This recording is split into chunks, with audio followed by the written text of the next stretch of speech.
Good morning class. आज हम करने जा रहे हैं यूनिट 8 और यूनिट 8 है हमारी थर्मोडायनेमिक्स। तो इसमें हम क्या पढ़ने जा रहे हैं? Thermo means heat and dynamics means motion. तो इसमें हमारे पास हम थर्मोडायनेमिक्स के आपने केमिस्ट्री में भी पढ़ा होगा और इसमें भी सिर्फ और सिर्फ हमारे पास क्या है कि जो फ़र्क आएगा वो किसका है? फ़र्क साइन कन्वेंशन का फ़र्क है हमारे पास। कि थर्मोडायनेमिक्स में हम क्या पढ़ रहे हैं कि हमारे पास फर्स्ट लॉ पढ़ोगे आप थर्मोडायनेमिक्स का, सेकंड लॉ पढ़ोगे, जीरोथ लॉ पढ़ोगे।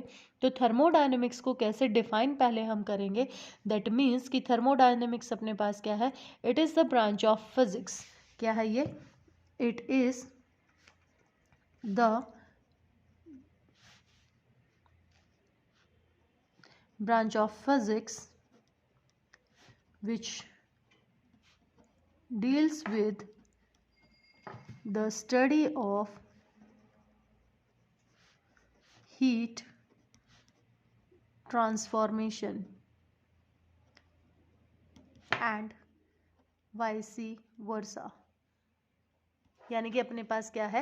ये हीट का ट्रांसफॉर्मेशन है। अपने पास हीट कैसे चेंज हो रही है किसी और चीज़ में, या अपने पास क्या है? हीट एक जगह से कि दूसरी जगह पर कैसे क्या कर रही है? फ्लो कर रही है। तो ये जो स्टडी है अपने पास, ये स्टडी हमारे पास क्या कहलाती है? इस चीज़ को स्टडी करना हमारे पास क्या कहलाता है? थर्मोडायनेमिक्स कहलाता है। तो इसमें जो सबसे पहली चीज़ हम पढ़ने वाले हैं, वो सबसे पहली चीज़ हम क्या पढ़ने वाले हैं? वो है हमारे पास थर्मल इक्विलिब्रियम। तो थर्मल इक्विलिब्रियम का मतलब क्या है अपने पास?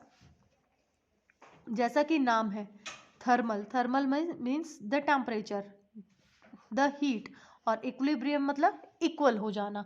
तो अपने पास एक ऐसा सिस्टम अगर हम लें, कोई भी थर्मोडायनेमिकल सिस्टम हम लें, तो उसमें हम मैक्रोस्कोपिक जो वेरिएबल्स हैं, मैक्रोस्कोपिक वेरिएबल्स जैसे कि अपने पास प्रेशर, वॉल्यूम, टेम्परेचर, मास, कंपोजिशन, ये हमारे पास मैक्रोस्कोपिक वेरिएबल्स कहलाते हैं।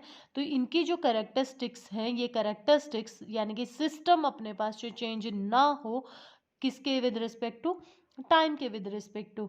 तो अपने पास जो चेंज होगा, अगर इक्विलिब्रियम में आ जाती है कोई चीज़, तो ये चीज़ें उसकी क्या नहीं होंगी? चेंज नहीं होंगी। तो अब अपने पास दो चीज़ें होती हैं इसमें कि अगर मान लो कि मैंने यहाँ पर क्या कहा कि ये मेरे पास कोई वॉल ए थी और ये कोई गैस ए थी, दो चैम्बर ले लिए मैंने, ये बी थी।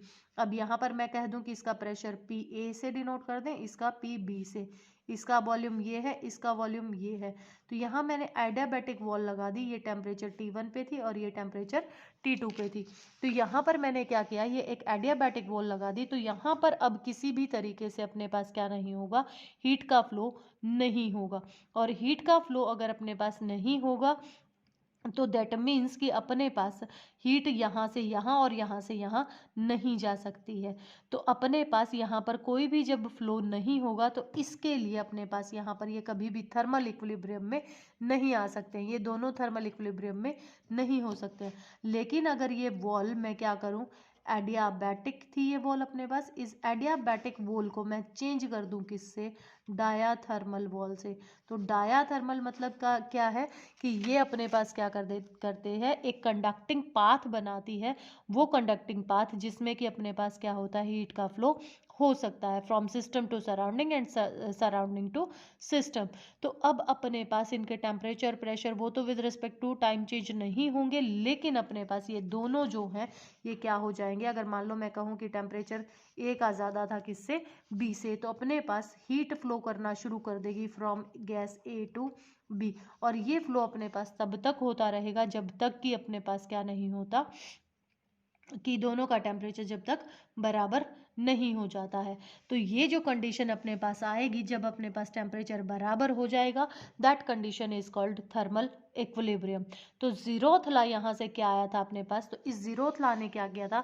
यहाँ पर इसमें हमने इस तरीके का सिस्टम लिया कि मैंने यहाँ पर एक चैम्बर लिया, इसमें मैंने एक वॉल बना ली, और ये वॉल जो थी मेरे पास ये एडियाबैटिक वॉल थी, ठीक है। और यहाँ पर अपने पास कोई गैस ए थी, ये गैस बी थी। यहाँ पर मैंने एक और थर्ड चैम्बर लिया, और उस थर्ड चैम्बर पर मैंने जो ये वॉल लगाई, ये वॉल मैंने लगा ली किसकी?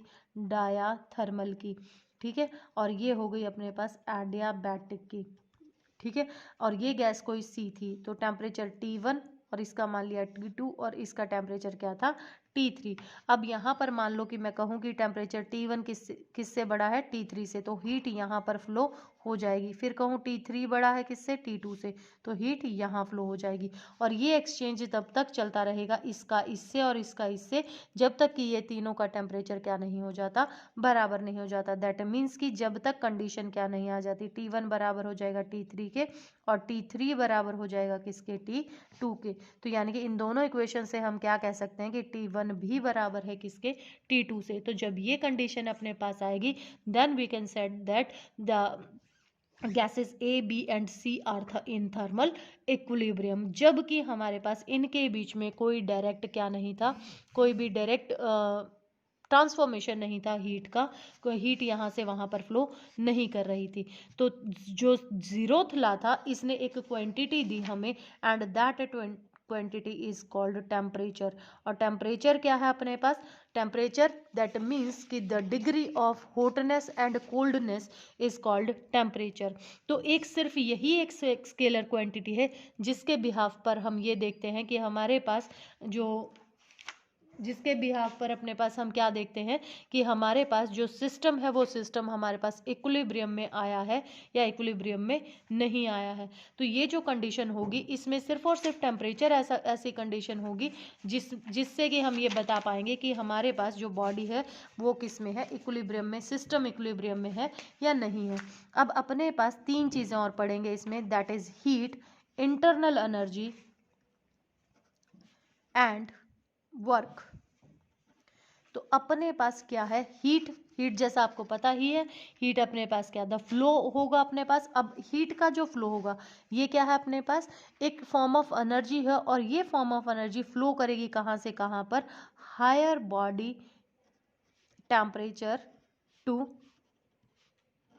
Lower body temperature. ठीक है, या इसको और दूसरे शब्दों में क्या कह सकते हो, hotter body to colder body.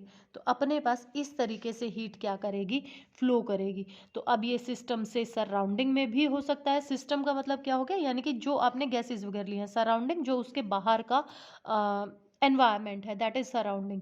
तो अपने पास सिस्टम से सराउंडिंग में भी हो सकती है और सराउंडिंग से सिस्टम में भी हो सकती है। It depends on the temperature. और हीट का फ्लो कितना होगा, यानी कि रेट क्या होगा अपने पास, इसका फ्लो का rate of flow of heat अपने पास किस पर डिपेंड करेगी, ये डिपेंड करेगी अपने पास किस पर, टेम्परेचर डिफरेंस पर। यानी कि उन दोनों के बीच में कितना डिफरेंस है ये इस पर डिपेंड करेगी। इंटरनल एनर्जी क्या होती है, अब अपने पास इंटरनल एनर्जी किसी भी सिस्टम की वो टोटल एनर्जी है जो कि सिस्टम प्रोसेस कर रहा है किसके कारण से, मॉलिक्यूलर मोशन के कारण से। तो मॉलिक्यूलर मोशन के कारण से अपने पास जो एनर्जी उनके पास होगी, एक मोशन के कारण से और दूसरी उसकी पोजीशन यानी कि उसकी कॉन्फ़िगरेशन के हिसाब से। तो इसको यू से डिनोट करते हैं इंटरनल एनर्जी को। तो इंटरनल टोटल इंटरनल एनर्जी किसी भी गैस की किसके बराबर होगी, internal energy due to kinetic motion और यानी कि ड्यू टू इट्स पोजीशन यानी कि इसकी कॉन्फ़िगरेशन। तो आइडियल गैस और परफेक्ट गैस जो होती हैं अपने पास उनकी इंटरमॉलिक्यूलर फोर्स जीरो होती है। तो यहाँ पर अपने पास कोई भी वर्क डन इस केस में नहीं होता है। By changing the distance between the molecule, तो अपने पास यूपी यानी कि वो उनके बीच में कोई भी किसी भी तरीके का क्या नहीं रहेगा, कॉन्फ़िगरेशन यानी कि ग्रेविटेशन का नहीं रहेगा कुछ भी, तो वो ज़ीरो हो जाएगा। तो internal energy of an ideal gas consist only of the internal kinetic energy. और इंटरनल काइनेटिक यानी कि ये जो काइनेटिक एनर्जी है it all depends on temperature. यानी कि अगर हम टेम्परेचर इंक्रीज करते हैं तो काइनेटिक एनर्जी इंक्रीज हो जाएगी और अगर हम टेम्परेचर डिक्रीज करते हैं तो मॉलिक्यूल स्टिफ हो जाएंगे और मॉलिक्यूल चलेंगे नहीं। तो दैट मीन्स कि अपने पास काइनेटिक एनर्जी क्या होती चली जाएगी, कम होती चली जाएगी। ठीक है, तो अब इसके लिए हम क्या लेंगे, इसको समझने के लिए अगर हम एक सिस्टम लें तो इसमें हम क्या करेंगे कि हमारे पास मान लो कि मैं यहाँ पर क्या करूँ, एक कंटेनर लूँ और ये कंटेनर में मैंने क्या किया कि मेरे पास ये जो सारा का सारा है ये बाहर सराउंडिंग नहीं निकलने देगा, यहाँ से मैंने एक बर्नर लगा दिया और यहाँ पर मैंने एक पिस्टन लगाकर इसमें कोई गैस भर दी, जिसका प्रेशर P कह दूँ, वॉल्यूम V कह दूँ और टेम्परेचर क्या था, T कह दूँ। तो अब यहाँ पर देखो अपने पास कि अगर इस सिस्टम में अगर मैं क्या करती हूँ, इंटरनल सिस्टम जो होगा अपने पास, यानी कि इंटरनल एनर्जी जो है अपने पास, वो डिपेंड नहीं करेगी किस पर, स्टेट ऑफ सिस्टम पर।